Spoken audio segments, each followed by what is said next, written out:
Bonjour à tous. Allez, on plonge tout de suite dans notre décryptage du jour. On va aborder un sujet qui est, pour être honnête, profondément incompris. Ça touche des millions de vies, et pourtant ça a été super longtemps relégué au silence, ou pire, à l'ignorance pure et simple. Je parle bien sûr de l'endométriose. C'est une condition hyper complexe, souvent atrocement douloureuse, qui mérite vraiment toute notre attention. En se basant sur notre source d'aujourd'hui, le livre de Sandy Hellé, on va croiser deux regards fascinants.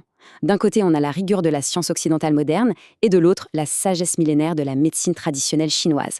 Vous allez voir, c'est une alliance assez incroyable pour enfin comprendre ce qui se trame à l'intérieur du corps.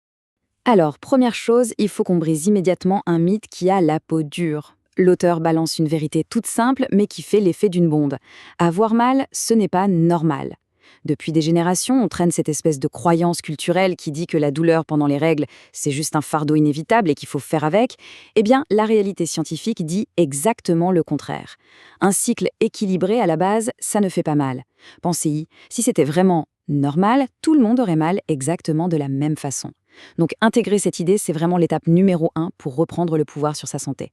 Et juste pour qu'on se rende bien compte de l'urgence de la situation, regardons un peu ce chiffre qui donne le vertige. 190 millions. C'est le nombre estimé de personnes touchées par cette maladie dans le monde.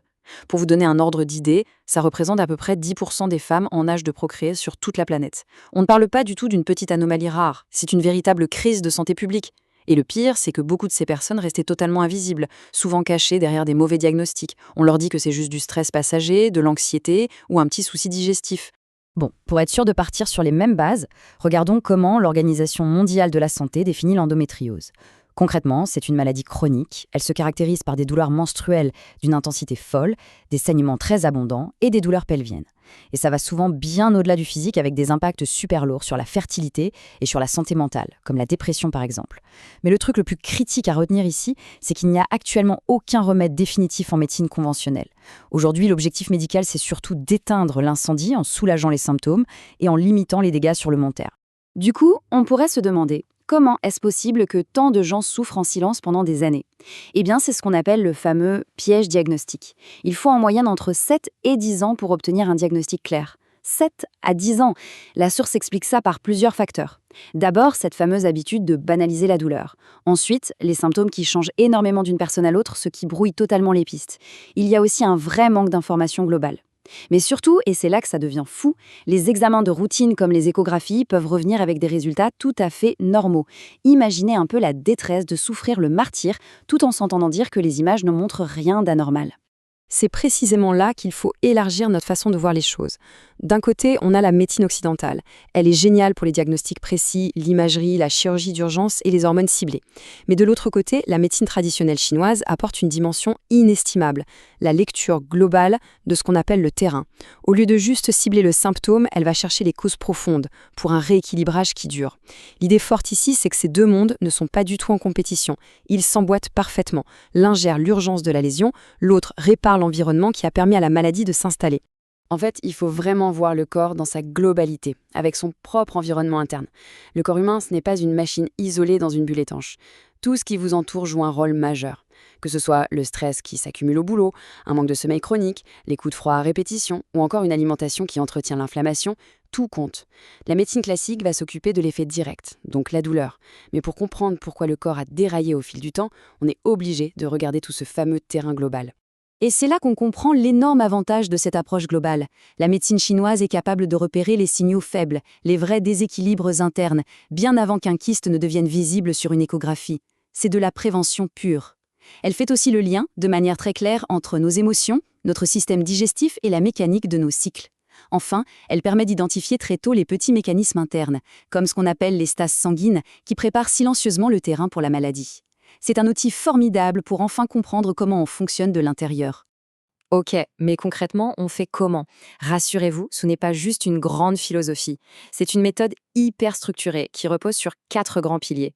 Premier pilier, l'acupuncture, pour agir direct sur les blocages d'énergie. Deuxième, la pharmacopée, donc l'utilisation de plantes ancestrales pour rééquilibrer notre chimie interne. Troisième, la diététique, avec une alimentation sur mesure pour calmer le feu de l'inflammation. Et enfin, les exercices énergétiques, comme le Qigong, pour maintenir le corps en mouvement. C'est l'association de ces 4 pratiques qui va littéralement forcer le corps à se réguler. Et là, Accrochez-vous parce que c'est un concept fascinant que nous livre notre source. Il y a un lien viscéral, quasi mécanique, entre nos organes et nos émotions. En médecine chinoise, chaque organe est en fait la maison d'une émotion particulière. Par exemple, le cœur résonne avec la joie. Les poumons, eux, portent la tristesse. Les reins vont stocker la peur. Le foie, et c'est hyper important ici parce que c'est l'organe central des hormones, eh bien le foie réagit de plein fouet à la colère et au sentiment d'injustice. Et la rate, elle, gère tout ce qui est rumination mentale. Donc, très concrètement, prêter attention à ce qu'on ressent, c'est écouter ce qui se passe dans nos organes. Ça donne une toute autre perspective aux symptômes physiques, vous ne trouvez pas?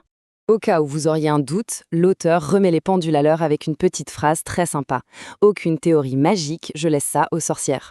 C'est une excellente façon de dire que, attention, on ne parle pas du tout de croyances infondées ou de pensées magiques ici. Pas du tout. C'est basé sur une science ancestrale hyper rigoureuse qui a passé plus de 4 millénaires à observer, noter et décrypter les réactions du corps humain. On est vraiment sur de la mécanique pure, sur la gestion de l'inflammation, des fluides, bref, de la véritable ingénierie corporelle. Ce qui nous amène à la véritable clé de tout ça. Chaque corps est unique. Vous avez votre propre histoire, votre propre mode de vie, votre propre bagage émotionnel. Du coup, c'est logique. Il n'y a pas de pilule magique universelle qui marche pour tout le monde. La vraie force de la méthode proposée ici, c'est cette individualisation poussée à l'extrême. Une fois qu'on apprend à lire sa propre carte interne, à comprendre ses propres failles, on n'est plus du tout perdu ou impuissant.